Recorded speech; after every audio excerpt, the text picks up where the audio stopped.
आज हम भौतिक भूगोल में बायोलॉजिकल वेदरिंग प्राणी वर्ग या पक्षी के बारे में अध्ययन करेंगे।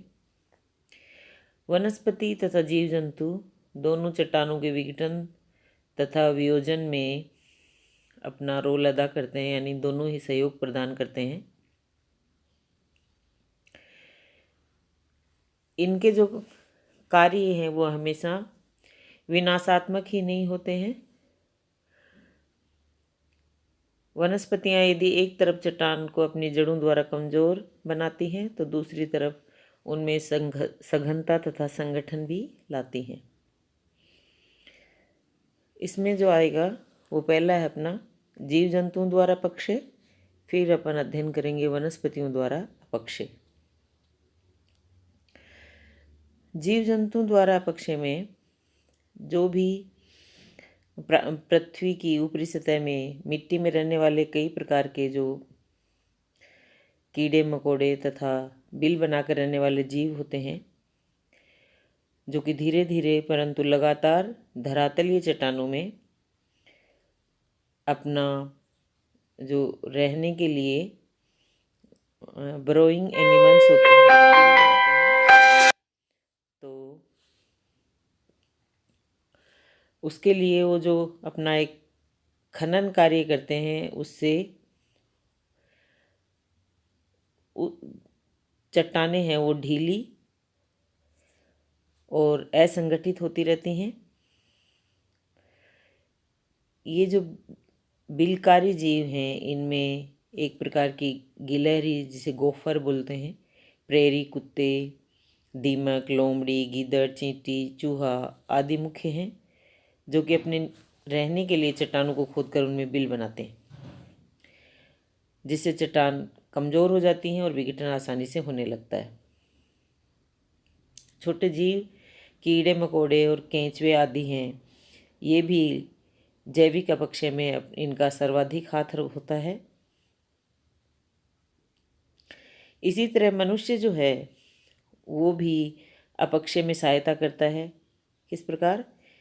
खान खोदना, सड़क आदि के निर्माण के लिए सुरंग बनाना, वनों को काटना आदि जो क्रियाएं करता है वो चट्टानों को कमज़ोर बनाती हैं। और वनों के लगातार काटने के कारण चट्टानें नग्न हो रही हैं। खासकर अगर अपन हिमालय प्रदेश में देखें तो वहाँ पे वनों के कटने से चट्टानें नग्न हो रही हैं, जिनके अपक्षय के कारण गंगा तथा यमुना नदियों में अत्यधिक अवसाद की आपूर्ति होने से इनकी घाटी में अवसादी निक्षेप के कारण घाटी की गहराई कम हो रही है और उनका उथलापन बढ़ता जा रहा है, जिससे कि बाढ़ का प्रकोप बढ़ जाता है। फिर आता है वनस्पतियों द्वारा अपक्षय। वनस्पतियों द्वारा अपक्षय दो रूप में होता है, पहला यांत्रिक और दूसरा रासायनिक। यांत्रिक अपक्षय में वृक्ष, झाड़ी, छोटे पौधे, इनकी जड़ें पृथ्वी के अंदर प्रवेश करती हैं, जिस कारण चट्टानों की दराजें यानी जो जोड़ होते हैं जिनमें इनकी जड़ों का प्रवेश होता है फैलने लगती हैं तथा तनाव के कारण विघटन होने लगता है। सभी प्रकार के पौधे चाहे बड़े हों, चाहे लाइकेन फंजाई की तरह छोटे हों या नगण्य मतलब बहुत ही कम छोटे होते हैं, वो ये सभी अपक्षय में अपना रोल अदा करते हैं। वनस्पतियों द्वारा रासायनिक अपक्षय भी महत्वपूर्ण है। सभी प्रकार की वनस्पतियों की जड़ें चट्टानों के कुछ तत्वों को अपने अंदर समाविष्ट कर लेती हैं, जिससे चट्टान कमज़ोर हो जाती हैं। वनस्पति की जड़ में प्राय जलयुक्त बैक्टीरिया होते हैं, जो कि चट्टानों के खनिजों को घुलाकर उनसे अलग कर लेते हैं तथा चट्टान को कमज़ोर बना देते हैं। वनस्पति तथा जीवों के अवशेष जल में पड़कर सड़ते हैं, जिस कारण उनसे कार्बन डाइऑक्साइड, ऑर्गेनिक एसिड आदि अलग हो जाते हैं और इनके सम्मिश्रण से जल एक सक्रिय घोलक हो जाता है तथा चट्टानों के खनिजों को अलग कर लेता है। वनस्पतियों के अवशेष के सड़ने से ह्यूमस तत्व लिमोनाइट को घुलाकर अलग कर लेता है। इन सब बातों का मतलब ये नहीं कि वनस्पतियों का कार्य सदैव चट्टानों में विघटन तथा वियोजन उत्पन्न करना ही है। वर्ण ये चट्टानों के संरक्षण का कार्य भी करती हैं। पौधे तथा वनस्पतियों की जड़ों द्वारा चट्टानें आपस में बन जाती हैं, जिससे अपक्षय तथा अपरदन के लिए सघन तथा संगठित हो जाती हैं। वनस्पतियों के अभाव में अपरदन इतना अधिक हो जाता है कि भूमि पूर्णतया अनुपजाऊ हो जाती है। संयुक्त राज्य अमेरिका के केंटुकी, वर्जीनिया, टेनेसी आदि प्रांतों में इनके प्रत्यक्ष प्रमाण हैं। हिमालय प्रदेश में वनों के अनावरण से अपक्षय की सक्रियता में वृद्धि हो रही है। अपक्षय की ये सभी क्रियाएं अलग अलग कार्य नहीं करती, बल्कि एक दूसरे के साथ सहयोग से ही सक्रिय होती हैं। अतः अपक्षय के एक प्रकार को दूसरे से अलग करना सही नहीं है। ये था अपना अपक्षय। अब आता है अपक्षय का भवाकृतिक प्रभाव। पहला है अपक्षय द्वारा चट्टान चूर्ण का निर्माण होना। दूसरा है अपक्षय अपरदन के लिए सामग्री प्रदान करता है। फिर तीसरा है अपक्षय द्वारा धरातल का नीचा होना। और फिर है स्थलाकृतियों का निर्माण। तो पहला जो है अपक्षय द्वारा चट्टान चूर्ण का निर्माण होना। अपन ने अपक्षय का जो भी वीडियो में अपन ने डिस्कस किया है उसमें भौतिक तथा रासायनिक और प्राणी वर्गीय अपक्षय सभी में हमने देखा कि चट्टानों में ढीला बनाता है। चट्टान विघटित तथा वियोजित होकर छोटे छोटे टुकड़ों में टूटती रहती है, जिससे कि अधिक मात्रा में चट्टान चूर्ण का निर्माण होता है।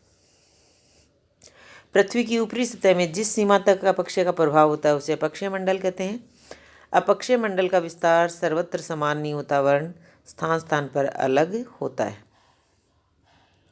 अपक्षय मंडल की गहराई दो बातों पर आधारित होती है। प्रथम जल तल की स्थिति तथा दूसरी अपक्षय होने का समय। अपक्षय द्वारा उत्पन्न चट्टान चूर्ण का आर्थिक दृष्टि से अधिक महत्व होता है। इन्हीं चट्टान चूर्णों द्वारा मिट्टी का निर्माण होता है, जो कि कृषि का मुख्य आधार है, और इनके टूट फूट से कई प्रकार के खनिजों की प्राप्ति हो जाती है, जो कि औद्योगिक दृष्टि से अधिक महत्वपूर्ण होते हैं। जिप्सम तथा चूना आदि की प्राप्ति इसी प्रकार से होती है। पहाड़ी भागों में अपक्षय के कारण चट्टानें विघटित हो जाती हैं और लैंडस्लाइडिंग के फलस्वरूप चट्टानों के बड़े बड़े टुकड़े नीचे गिरते हैं, जिनसे मानव तथा मानव आवास को क्षति पहुंचती है। और इन टुकड़ों द्वारा पहाड़ी भागों में नदियों का मार्ग अवरुद्ध हो जाता है तथा झीलों का निर्माण भी होता है। शीत प्रधान भागों में अपक्षय के कारण हिम के जो बड़े बड़े टुकड़े या एवलांस जिसको कह सकते हो, उनसे भी बहुत ज़्यादा क्षति होती है। दूसरा है अपक्षय अपरदन के लिए सामग्री प्रदान करता है। अपक्षय का मतलब क्या होता है? अपने स्थान पर चट्टान ढीली तथा कमज़ोर होकर वहीं विदीर्ण होकर बिखर कर रह जाती है। तो अपक्षय द्वारा चूंकि चट्टानें ढीली तथा कमज़ोर हो जाती हैं, अतः इससे अपरदन का कार्य आसान हो जाता है, क्योंकि अपरदन के विभिन्न साधन बहता जल, उष्ण एवं शुष्क मरुस्थलीय भागों में वायु, शीत प्रधान प्रदेशों में हिमानी, सागरीय लहरें सागरीय तटों के किनारों पर इन विघटित चट्टानों को आसानी से काटकर अपने साथ बहा ले जाते हैं और अपरदित पदार्थों का परिवहन करते हैं। जब अपक्षय से प्राप्त पदार्थों का अपरदन के कारकों द्वारा परिवहन होता है, तो ये पदार्थ आपस में टकराकर तथा तली को कुरेदकर अपरदन के कार्य में सक्रिय सहयोग देते हैं। और अपरदन के समय भी रासायनिक अपक्षय होता रहता है। फिर है अपक्षय द्वारा धरातल का नीचा होना। अपक्षय के विभिन्न साधनों द्वारा चट्टानों में टूट फूट होती रहती है और प्राप्त जो भी चट्टान चूर्ण है वो दूसरे स्थान पर स्थानांतरित होता रहता है। इसके कारण धरातलीय सतह है वो नीची होती रहती है। फिर चौथा है स्थलाकृतियों का निर्माण। इसमें क्या होता है? विशेषक अपक्षय द्वारा विभिन्न स्थल रूपों का निर्माण होता है, जैसे जालीदार पत्थर, हॉगबैक, अबदलन, गुंबद, मेसा, बूटी के निर्माण का प्रमुख कारण विशेषक अपक्षय ही है। अपक्षय से प्राप्त मलबा के स्थानांतर तथा उसके जमाव से कई प्रकार की स्थलाकृतियों का निर्माण होता है, जैसे टालस शंकु, टालस पंखे आदि।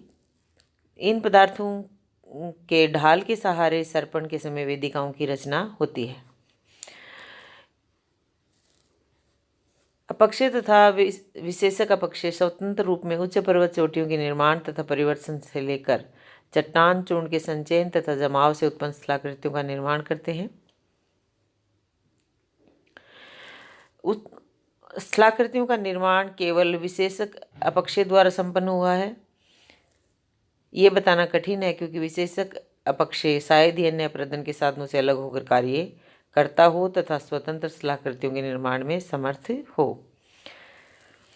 अपक्षय के भौतिक, रासायनिक तथा प्राणीवर्गीय साधनों द्वारा चट्टानों में विघटन तथा वियोजन द्वारा प्राप्त असंगठित पदार्थों को चट्टान चूर्ण या नग्न चट्टान अवशेष या रॉक वेस्ट कहते हैं।